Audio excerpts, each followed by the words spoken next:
피청구인 대통령 박근혜를 파면한다.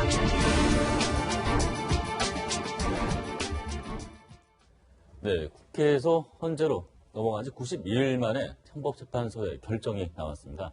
당초엔 1시간 정도 결정문을 꺼내긴 했는데 생각보다 짧았어요. 21분 만에 나왔고 오히려 내용은 간결하면서도 단호했습니다. 사실 저도 어제 이제 저 생방송에 들어가서 저걸 직접 보는데 예상보다 굉장히 빨리 진행된다는 느낌을 받았었거든요. 그 이유가 저는 이렇게 생각을 해요. 그러니까 안 되는 거 빨리 쳐내고 네. 되는 거에 집중하고 그 되는 거에 대한 판단을 위주로 했기 때문에 그랬다는 생각이 드는데 애시당초 시작할 때 최근에 박근혜 대통령 대리인단 측에서 각하사유에 관련된 부분에 주장을 많이 했었죠.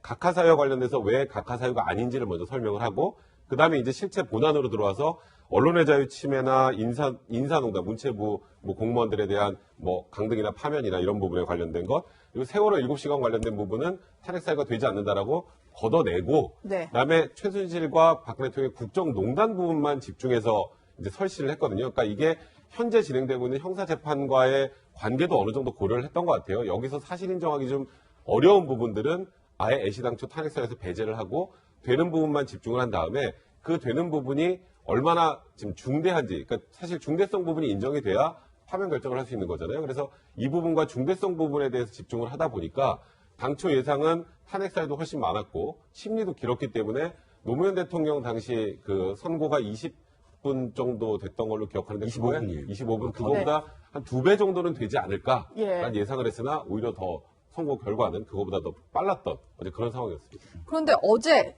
저도 지금 그러나 이런 얘기를 하고 있는데 이정미 재판관 권한 대행이 이런 얘기를 계속했었죠. 그러나라는 이제 반전의 결정문이다 이런 평가가 나오는데 뭔가 안 되는 것들을 앞에 얘기하다 보니까 기각인가 이런 생각이 들기도 했었거든요. 어떤 식으로 얘기를 했었는지 저희가 한번 정리를 해봤습니다.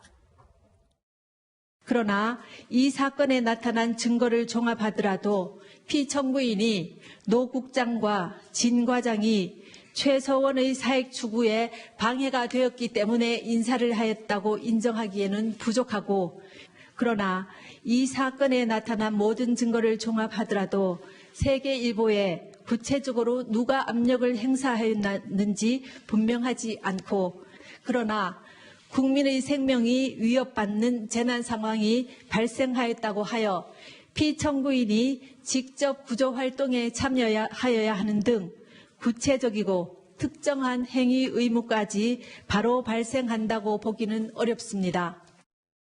네, 그러니까 저렇게 그러나라는 얘기를 하니까 좀 사람들이 아닌가 보다 이런 생각도 들긴 했었거든요. 긴장감을 주려는 의도였을까요? 예, 그걸 아주 극명하게 보여준 게 어제 증권시장의 그 롤러코스터 과정이었습니다. 처음에는 상당히 관련주들이 상승세로 출발을 하다가 그러나 세 번 할 적에는 무려 8%가 급락하는 추세를 보이다가 급 반전을 이루다가 24%까지 급등을 했다가 나중에 또 다시 상승세를 멈췄는데요.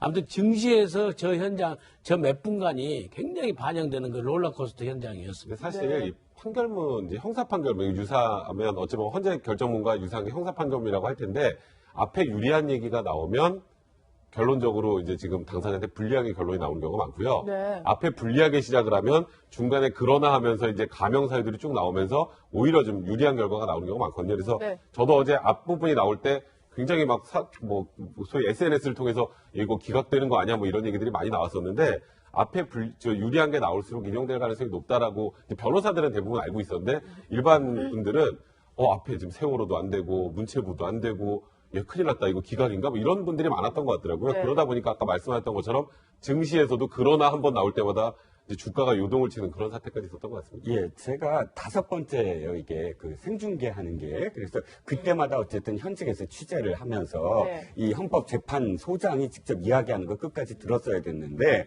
앞에 4번, 예를 들어서 행정수도 그 권한쟁의 심판이라든지 혹은 노무현 전 대통령 탄핵이라든지 또 이제 통진당이라든지 이런 4번의 생중계되는 과정에서 솔직히 말씀드리면 주문 직전까지 이게 주문이 인용이냐 기각이냐를 몰랐어요. 솔직히 말씀드리면 무슨 말인지 이게 어떤 내용인지 법률적인 용어도 많고 그래서 상당히 이게 좀 재판관들끼리 고심한 내용이겠구나. 그런데 주문이 인용이겠지? 기각이지? 하고 이제 끝에 말을 들어봤어야 됐는데 어저께는 달랐어요. 어저께는 확실하게 굉장히 법률적인 어떤 용어도 별로 없었고 네. 누구나 들어도 아 이게 어떤 내용이구나라고 알아들을 수 있게 쉽고 간결했어요. 그래서 아 이게 그러나라는 말이 그래서 나온 겁니다. 이게 인용이야? 기각이냐? 이런 어떤 사유에서부터 사실은 굉장히 쏙쏙 들어올 수 있는 그런 결정문을 썼다라는 법적 예의 후문입니다. 네, 어제 뭐 결정문 다 보셨겠지만 여러 가지 뭐 사유에 대해서는 기각된 게 많습니다. 그런데 지금 헌법재판소가 박근혜 대통령 걸고 넘어진 거는 헌법 수호 의지가 없다는 부분이었습니다. 그래서 증거인멸, 은폐 부분, 그리고 조사 불응. 사실상 앞으로도 박근혜 대통령이 법을 수호할 의지가 없다는 점을 명확하게 지적했다는 점이 조금 저는 눈에 띄었었는데 이건 어떻게 해석을 해야 되겠습니까? 그러니까 사실 특검 수사에 불응하고 검찰 수사에 불응하는 게 탄핵 결정 과정에서 분명히 영향을 미칠 것이다라고 제가 여러 번 말씀을 드린 적이 있었는데 네. 그게 뭐냐면 이게 지금 헌재에서 판단한 바로는 그 국정농단이 박근혜 대통령 취임 시기부터 4년간 계속 이루어졌고 계속 이루어진 과정에서 언론과 국회에서 계속된 지적이 있었음에도 불구하고 그걸 개선할 의지가 없었다는 거 하나. 그리고 이 부분 관련해서 계속 본인은 억울함을 호소하고 있지만 억울함을 호소할 때 억울함을 해결하는 방법은 수사를 받는 겁니다.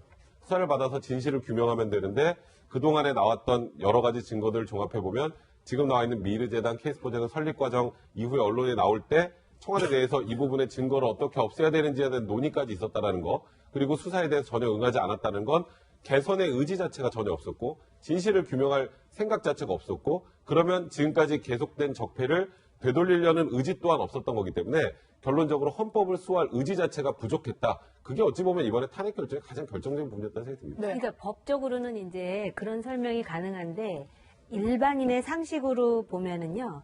어제 헌법재판소에서 박근혜 대통령이 결정적으로 탄핵된 사유는 세월호의 성실 의무 위반도 아니고 문체부 인사도 아니고 또 세계일보 사장에 대한 그런 그 인사 문제도 아니고 최순실 때문이었다입니다. 그러니까 네. 최순실이라는 존재가 없었다면 결국은 뭐 미르라든지 K스포츠라든지 또는 헌법을 수호할 의지가 없다라고 느껴질 만한 그런 행동을 하지 않았겠죠. 그런 점에서 이 최순실이라는 존재는 한때는 박근혜 대통령께서 당 대표를 하고 당의 1인자였을 때는 누구도 건드려서는 안 되는 영린 같은 존재였는데 결국은 이 아킬레스 건으로 해서 박근혜 대통령을 무너뜨린 건 뭐 국민의 힘이다, 뭐 국민이 승자다 이러는데 결국은 최순실이다라고 선언한 것이 저는 어제 헌법재판소의 권한 대행의 재판 결론이었다. 저는 그렇게 보여졌습니다. 네. 뭐 본인이 약간 그 주범이 됐다. 헌법재판소 파면 결정이 났는데 본인이 큰 영향을 미쳤다. 이런 사실은 뭐 최순실 씨도 어제 재판을 받는 과정에서 전해 들었다고 하는데 그래서 눈물을 펑펑 쏟았다고 해요. 이게 반성의 의미인 건지 그런 건 잘 모르겠어요. 아직도 억울하다는 뭐 그런 뜻인 건지. 근데 본인이 잘못했다는 얘기를 아직도 한 번도 안 하잖아요. 그런 측면에서 저는 어제도 저는 좀 야박하게 들릴지 몰라도 최순실 씨 측에는 제가 생각할 적에는 남은 재산이라도 지키고 네. 본인의 이익을 끝까지 지켜내려고 하는 악어의 눈물이지 않느냐. 그것이 악어의 눈물이 아니려면은 먼저 정말 진심으로 국민 여러분 죄송합니다. 그리고 대통령께 개인적으로 관계를 떠나서 네. 이 난리가 6개월 동안에 이 정도까지 오게 될 경우에는 내 책임이 어찌됐건 너무나 크고 잘못됐습니다라고 통렬하게 사과를 해야만이 저 눈물이 악어의 눈물이 아니라고 저는 해석이 될 여지가 있다. 그렇게 봅니다. 네, 그래서 이번 탄핵 결정이 물론 최순실 씨 재판에도 영향을 미치겠지만 지금 이재용 삼성 부회장 그리고 김기춘 비서실장 어떻게 영향을 미칠까요? 일단 이재용 부회장과 관련해서는 어제 뇌물죄 관련된 얘기는 언급도 없었어요. 네. 그러니까 그 부분은 별개로 놓고 보고요. 김기춘 실장이나 최순실 씨 재판에는 영향을 미칠 가능성이 많습니다. 그러니까 최순실 씨가 어제 사실 그 소식을 전해들을 당시에 울었던 게 아니라 그 이후에 대기실에 가서 이제 펑펑 울었다는 얘기가 나왔는데 그거는 제일 결정적으로 이제 내가 살 길이 없구나라는 판단입니다.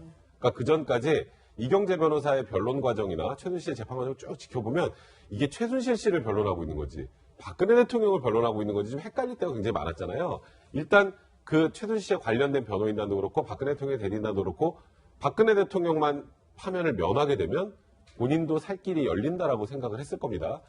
뭐 말 그대로 박근혜 대통령이 어제 만약에 탄핵이 기각이 됐다고 가정을 하면 그 이후에 지금 국정농단에 관련된 수사가 진행이 되겠어요. 공소유지가 제대로 되겠습니까? 근데 그런 부분을 노렸었으나 사실 8대 0으로 완벽하게 이제 인용 결정이 나면서 파면이 되다 보니까 이제는 최순실 씨가 살 수 있는 길이 없다.